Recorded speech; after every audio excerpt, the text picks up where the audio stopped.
Hello everyone, good morning.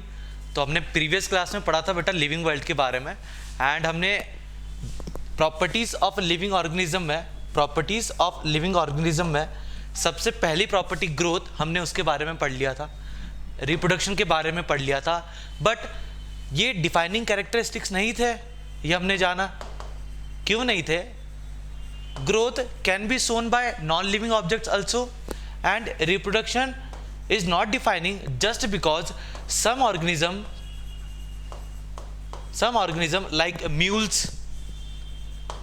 worker bees and infertile couples, they do not reproduce but they are also living. So growth and reproduction are not defining properties of a living, but they are a characteristic property. So and today we gonna start third property, that is metabolism. Let's see, metabolism is a characteristic property of the living organism or it is defining property. Let's have a look.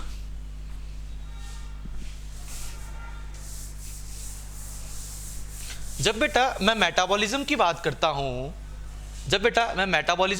करता हूं, तो metabolism is nothing but it is the sum total of all biochemical reactions taking place inside the living system. It is sum total of all biochemical reaction taking in the body. Okay, means the total reactions, the total biochemical reactions, this all considered as the metabolism. You know what? Metabolism have another one, that is catabolism and anabolism. But what do the meaning of anabolism and catabolism? Simply we are gonna start more about this in the chapter biomolecules.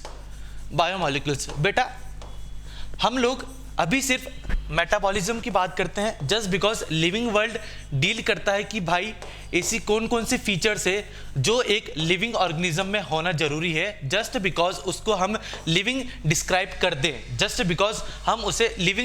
कर दें, और metabolism में सबसे पहला होता है anabolism, then catabolism, और ये दोनों के बारे में हम बायोमोलिक्यूल्स चैप्टर में पढ़ेंगे। ठीक है बेटा, तो मेटाबॉलिज्म का पता चला कि metabolism is the sum total of all biochemical reactions taking place inside the living system. Okay, it is the defining feature of living organism. You know what? It is a defining feature of living organism. हमने पहले पढ़ा that growth is not a defining feature, reproduction is not a defining feature, but metabolism is a defining feature. Then what is growth and reproduction? They are characteristic feature of a living organism, right? हम आगे पढ़ते हैं कि भाई कि जो metabolism है वो क्यों डिफाइनिंग फीचर है, जो मेटाबॉलिज्म है वो डिफाइनिंग फीचर क्यों है। Let's have a look.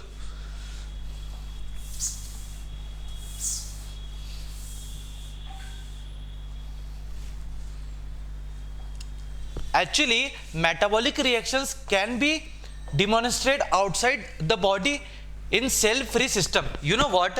For example, अगर मैं एक टेस्ट ट्यूब लेता हूं बेटा, मैं अगर टेस्ट ट्यूब लेता हूं और मैं इसमें केमिकल रिएक्शंस करवाता हूं, ठीक है।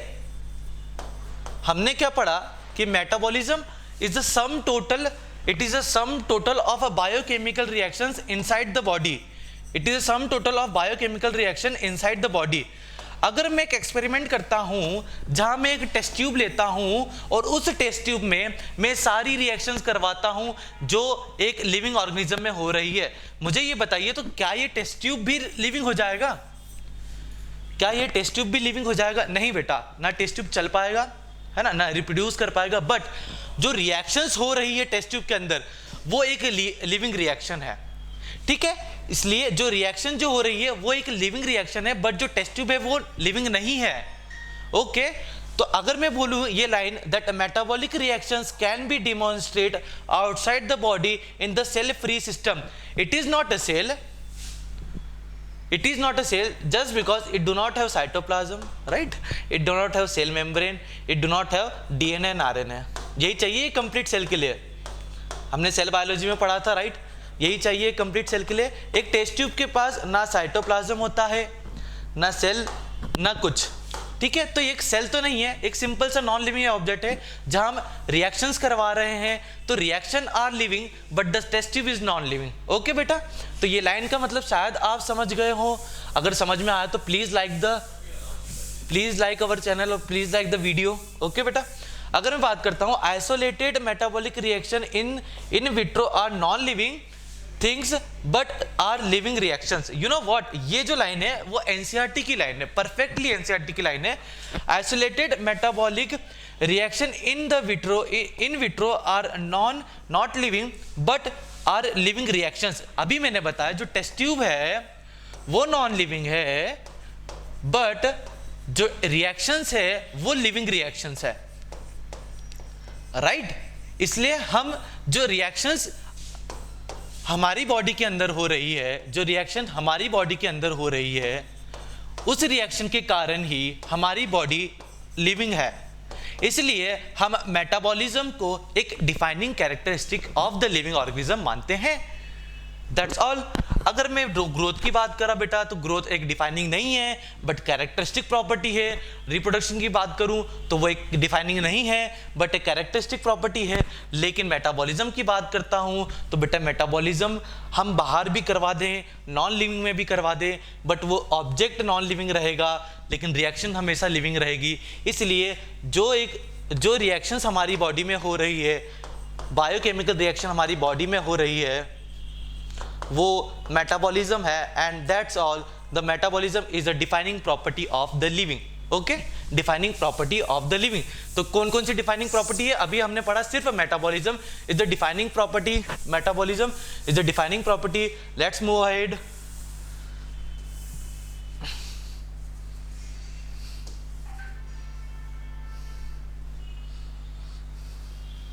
ठीक है, तो हमने पढ़ा बेटा कि जो ग्रोथ है वो कैरेक्टरिस्टिक प्रॉपर्टी है, ये कैरेक्टरिस्टिक प्रॉपर्टी है। जो रिप्रोडक्शन वो भी कैरेक्टरिस्टिक प्रॉपर्टी है, लेकिन मेटाबॉलिज्म एक डिफाइनिंग प्रॉपर्टी थी। अब मैं बात करता हूं ऑर्गेनाइजेशन की।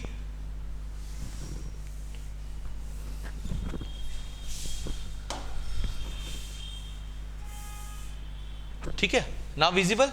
अब मैं बात करता हूं सेलुलर ऑर्गेनाइजेशन की। सॉरी यार, थोड़ा बहुत छोटा हो जाए। हाँ, अब ठीक है, राइट? अब मैं बात करता हूं सेलुलर ऑर्गेनाइजेशन की। सेलुलर वर्ड से हमें पता है ये सेल के बारे में बात कर रहे हैं, शायद सेल के बारे में बात कर रहा है। ठीक है बेटा, सेलुलर ऑर्गेनाइजेशन की डेफिनेशन देखें। The organism are made up of one or more cell. It is the defining feature of all living organism. ठीक है, लाइन कह दी कि organism is made up of one or more than one cell. Cell biology में जाते हैं थोड़ा सा कि वन और मोर सेल। अगर वन सेल रहा तो क्या होगा? यूनिसेलुलर ऑर्गेनिज्म की बात कर रहा है। For example bacteria. More than one cell की बात कर रहा है तो क्या हो गया बेटा? Multi cellular. For example humans, like. ठीक है, तो यहां बैक्टीरिया, यहां ह्यूमंस। अगर यूनिसेलुलर मतलब सिंगल सेल और मल्टी सेलुलर मतलब मेनी सेल्स, राइट? तो क्या कहता है जो सेलुलर ऑर्गेनाइजेशन है कि organism are made up of one or more than one cell. Okay, for example जैसे हमने पढ़ा बेटा, जो सेल होता है, सेल, देन टिश्यू फॉर्मेशन,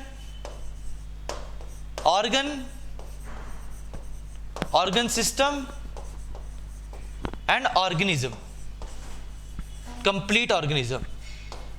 तो विदाउट एनी सेल एक लिविंग ऑब्जेक्ट कभी फॉर्म नहीं हो सकता, राइट?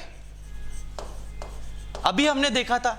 अगर मैं इसको थोड़ा अलग समझाता हूं, एनसीईआरटी से थोड़ा बियॉन्ड, थोड़ा अलग समझाता हूं बेटा, तो सेल, एक कंप्लीट सेल के लिए हमने क्या पढ़ा था? सेल बायोलॉजी में साइटोप्लाज्म, सेल मेम्ब्रेन और डीएनए और RNA, that is genetic material, right?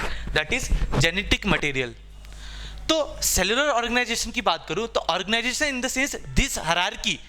Organization means this hierarchy that cell, tissue, organ system and organism.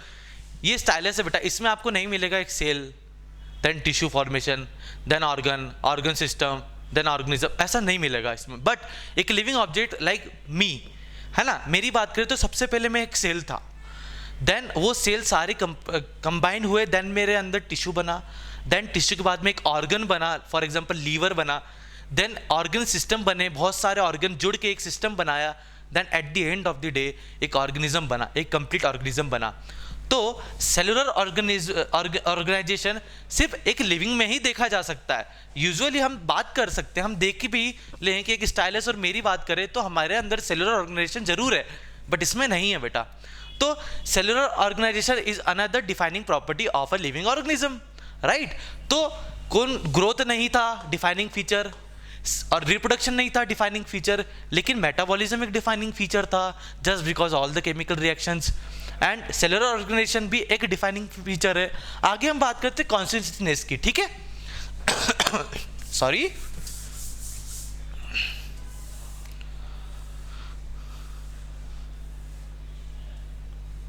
तो कॉन्शियसनेस की जब भी मैं बात करता हूं बेटा, ठीक है, तो कॉन्शियसनेस की जब भी मैं बात करता हूं बेटा, तो it is the ability of organism to sense their environment and response to the environment stimulus like light, water, temperature, other organism, chemicals, pollutions, pollutant etcetera. बड़ी बुकिश लैंग्वेज थी, हिंदी में बात करते हैं बेटा, हिंदी में एक सिंपल सी बात करते हैं, तो हिंदी में कैसे करेंगे।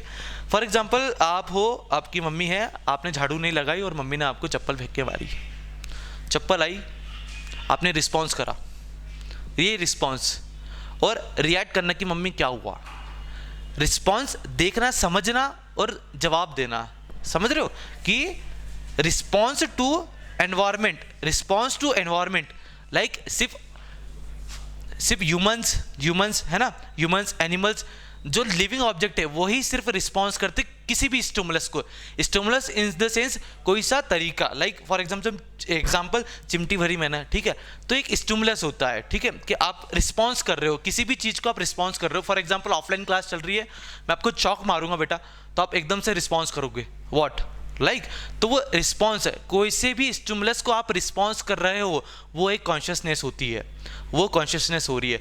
तो भैया हर लिविंग ऑब्जेक्ट हम देख सकते हैं, हर लिविंग ऑब्जेक्ट आपको रिस्पॉन्स करेगी अगर आप कुछ करते हो, आप हाई भी करते हो तो आपको रिस्पॉन्स करेगा, दैट शोज कॉन्शियसनेस, ओके।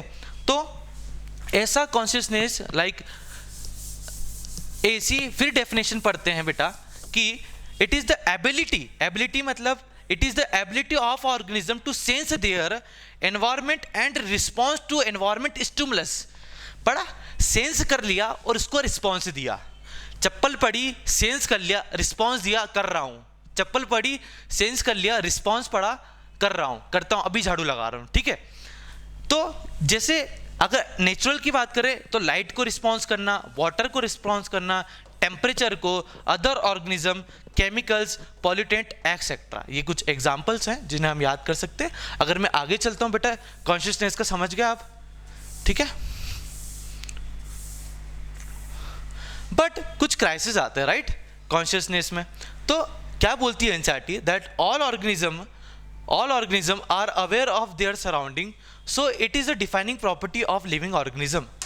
देखो हर ऑर्गेनिज्म रिस्पॉन्स करता है, सेंस करता है और रिस्पॉन्स करता है स्टिमुलाई को, ठीक है। तो हर ऑर्गेनिज्म अवेयर होता है, अपने एनवायरनमेंट को लेकर अवेयर होता है, तो हर एक लिविंग ऑर्गेनिज्म राइट अवेयर तो होता ही है। इसलिए एनसीईआरटी कहती है कि जो कॉन्शियसनेस है वो भी एक डिफाइनिंग फीचर है। तो हमने क्या देखा बेटा, ग्रोथ डिफाइनिंग फीचर नहीं थी, कैरेक्टरिस्टिक फीचर था, रिप्रोडक्शन डिफाइनिंग फीचर नहीं थी, कैरेक्टरिस्टिक फीचर था, मेटाबॉलिज्म एक डिफाइनिंग फीचर था, और सेलुलर ऑर्गेनाइजेशन भी डिफाइनिंग फीचर था, और at the end of the day consciousness भी एक डिफाइनिंग फीचर होता है। क्या बोला कि all organism are aware of their surrounding, all organism are aware of their surrounding, that's why that consciousness is a defining characteristic of living organism. देखते हैं आगे क्या है स्लाइड में, शायद कुछ निकल जाए। एक नई बात आज अच्छा लग रहा हूँ शायद मैं, है ना। एक नई बात, हम हमेशा रेडी होते हैं, ह्यूमंस हमेशा तैयार होते हैं, ठीक है। अपने आप को अवेयर रखते हैं, अच्छे से रखते हैं, हेयर कट करवाते हैं, नहाते हैं, सब करते हैं, अपने आप पे ध्यान रखते हैं, बट एक एनिमल कभी ये नहीं करता। रेयर टू रेयर केस में कुछ एनिमल्स कर लेते हैं, बट अच्छे सा दिखना, अपने आप के ऊपर अच्छे से दिखते हैं, कैसे दिख रहे हैं हम, सोचना, खुद के ऊपर सोचना, ये सिर्फ एक ह्यूमन कहता है, ठीक है। तो humans are only organism having self consciousness. You know what self consciousness? अपने आप को अवेयर रखना, just for thinking about us, ये सिर्फ ह्यूमंस करता है। तो कॉन्शियसनेस में एक नया टर्म पढ़ा हमने, सेल्फ कॉन्शियसनेस, जो सिर्फ ह्यूमन करता है, ठीक है। तो इसका एग्जांपल जब भी आपसे कोई पूछे कि सेल्फ कॉन्शियसनेस का एग्जांपल कौन शो करता है, तो हम सिर्फ ह्यूमंस का बोलेंगे, राइट? तो सिर्फ हम ह्यूमंस का बोलेंगे, ओके।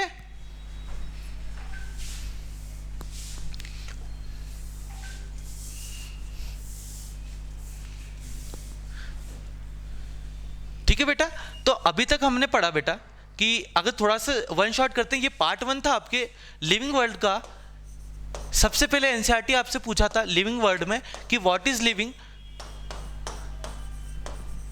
व्हाट इज लिविंग, ठीक है। तो व्हाट इज लिविंग में हमने डिसाइड करा बेटा कि पहले तो हमने ये कह दिया कि जो ग्रोथ शो करे, जो रिप्रोडक्शन करे, जो कॉन्शियसनेस दे, जिसमें सेलुलर ऑर्गेनाइजेशन हो और जो मेटाबॉलिज्म भी हो, ये पांचों चीजें होनी चाहिए, तब एक लिविंग ऑर्गेनिज्म हमेशा ग्रोथ शो करता है। नहीं, एक लिविंग ऑर्गेनिज्म हमेशा एक लिविंग होता है, ये क्योंकि डिफाइनिंग फीचर है, हमने ये कहा था पहले। बट आगे जब हमने इसकी डीप एनालाइज करी, तब हमें पता चला कि कुछ तो ऐसे फैक्टर है, कुछ ऐसे फैक्टर्स हैं जो कि एक डिफाइनिंग प्रॉपर्टी नहीं है बच्चा, ठीक है, जो कि एक डिफाइनिंग प्रॉपर्टी नहीं है। तो हमने क्या पढ़ा, ये रिवीजन चल रहा है, याद रखना। हमने क्या पढ़ा कि जो ग्रोथ है वो तो भाई साहब एक कैरेक्टरिस्टिक प्रॉपर्टी है, डिफाइनिंग नहीं है। क्यों नहीं है? क्योंकि growth can be seen in the non living also, for example mountains, and growth can be of intrinsic and extrinsic. Intrinsic mean in the sense inside वाला, मतलब इनसाइड ग्रोथ, एंड एक्सट्रिंसिक मतलब outside growth, right. तो intrinsic growth की मैं बात करता हूँ, याद रखना बेटा, अगर मैं सिर्फ ग्रोथ कहता हूं तो that is not a defining property, but अगर मैं इंट्रिंसिक ग्रोथ कहता हूं तो that will be the defining property, definitely बेटा। लेकिन अगर मैं कहता हूं कि अगर एक्सट्रिंसिक ग्रोथ है तो आपको बोलना है कि ये डिफाइनिंग प्रॉपर्टी नहीं है, ये सिर्फ कैरेक्टरिस्टिक प्रॉपर्टी है। तो ग्रोथ में भी कौन सा ग्रोथ? इंट्रिंसिक ग्रोथ, याद है, ग्रोथ में भी कौन सा growth? Intrinsic growth is a defining property, but simply growth की बात करता हूं तो वो एक कैरेक्टरिस्टिक प्रॉपर्टी है, ओके। अगर मैं बात करता हूं बेटा कि रिप्रोडक्शन की, तो रिप्रोडक्शन को भी हमने कैरेक्टरिस्टिक प्रॉपर्टी बोला। क्यों? क्योंकि बेटा ये डिफाइनिंग प्रॉपर्टी नहीं है, just because some organism like mules पता है आपको, म्यूल्स खच्चर है ना, हॉर्स और डोंकी का मिक्सअप, ठीक है, हाइब्रिड होती है ना। जब हम क्रॉस कराते हैं तो हमारे पास म्यूल आता है, ठीक है। तो म्यूल मतलब खच्चर, mules worker be infertile human couples, they are also living but they not reproduce बेटा, they are also living but they not reproduce बेटा। इसलिए हम रिप्रोडक्शन को भी हम एक क्या बोलते हैं, कैरेक्टरिस्टिक फीचर है, ये डिफाइनिंग फीचर नहीं है, ये एक डिफाइनिंग फीचर नहीं है। अगर मैं बात करता हूं बेटा कॉन्शियसनेस की, तो हमने पढ़ा कॉन्शियसनेस यानी कि एनवायरनमेंट को सेंस करना और उसके प्रति अपने को क्या देना है, अपना रिस्पॉन्स देना, एनवायरनमेंट के प्रति अपने आप को सेंस करना और उसका रिस्पॉन्स देना, ये हर एक लिविंग ऑर्गेनिज्म करता है। तो कॉन्शियसनेस को भी हमने क्या कहा, डिफाइनिंग प्रॉपर्टी, ठीक है। एंड सेलुलर ऑर्गेनाइजेशन की बात करी थी तो वो भी एक डिफाइनिंग फीचर है। हाँ, याद रखना बेटा, सेलुलर ऑर्गेनाइजेशन में हमने एक एक्सपेरिमेंट करा था टेस्ट ट्यूब वाला, उसे याद रखना। Test tube is not, it is non living, but reaction inside the test tube is a living reaction. At the end हमने मेटाबॉलिज्म पढ़ा, मेटाबॉलिज्म, सॉरी बेटा, वो टेस्ट ट्यूब वाला एग्जांपल हमने मेटाबॉलिज्म में करा था। Cellular organisation in the sense हर बॉडी सेल कंटेंट करती है, सेल, ठीक है बेटा, सेल, टिश्यू, याद रख लेना, cell, tissue, organ system and organism. तो क्या पढ़ा हमने कि भैया कौन कौन सी इंपॉर्टेंट चीजें हैं, consciousness, cellular organisation and metabolism, this three are the defining feature of living organism, ठीक है। और अगर मैं कैरेक्टरिस्टिक फीचर की बात करता हूं, यहां कैरेक्टरिस्टिक फीचर में सब आएंगे, पांचों आएंगे, कौन कौन सी? Growth, metabolism, reproduction, cellular organisation and metabolism, right. Growth पढ़ो, growth, reproduction, consciousness, cellular organisation and metabolism, ये सारी कैरेक्टरिस्टिक फीचर है। लेकिन इन कैरेक्टरिस्टिक फीचर्स में से भी डिफाइनिंग फीचर की मैं बात करता हूं तो metabolism, cellular organisation and consciousness are the defining feature of the living organism. Last बात करते हैं, जो सेलुलर सेल्फ कॉन्शियसनेस होता है वो कहाँ मिलता है बेटा? सिर्फ ह्यूमंस में। ठीक है, ये आज की क्लास थी हमारी। नेक्स्ट क्लास में हम डिस्कस करेंगे डाइवर्सिटी इन लिविंग वर्ल्ड, कि diversity in the living world होता क्या है, प्रोसीड करेंगे। ठीक है बेटा, all the best for your exams, have a nice day, likes and subscribe for this channel, bye.